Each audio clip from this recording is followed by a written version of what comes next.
A few moments ago, I placed a wreath at the tomb of the unknown soldier.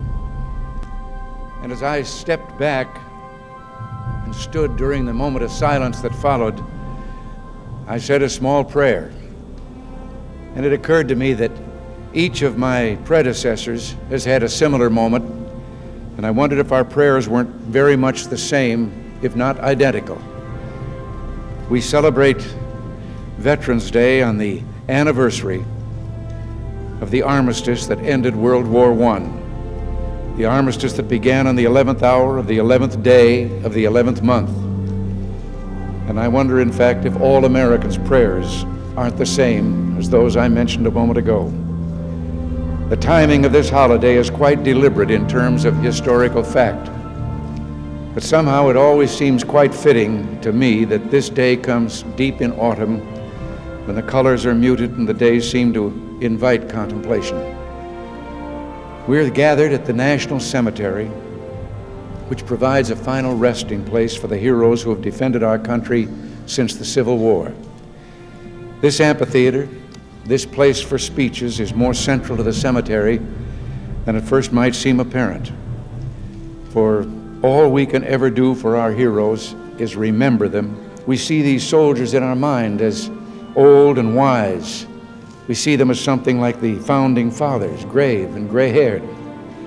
But most of them were boys when they died, and they gave up two lives, the one they were living and the one they would have lived. When they died, they gave up their chance to be husbands and fathers and grandfathers. They gave up their chance to be revered old men. They gave up everything for our country, for us. And all we can do is remember. There's always someone who is remembering for us.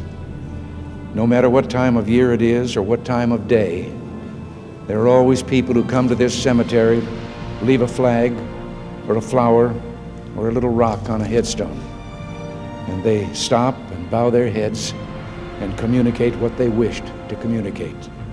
I think sometimes of General Matthew Ridgway, who the night before D-Day tossed sleepless on his cot and talked to the Lord and listened for the promise that God made to Joshua, "I will not fail thee nor forsake thee."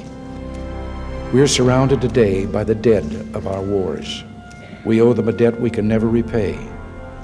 All we can do is remember them and what they did and why they had to be brave for us. All we can do is try to see that other young men never have to join them. Today, as never before, we must pledge to remember the things that will continue the peace. Today, as never before, we must pray for God's help in broadening and deepening the peace we enjoy. Let us pray for freedom and justice and a more stable world. And let us make a compact today with the dead, a promise in the words for which General Ridgway listened: "I will not fail thee nor forsake thee."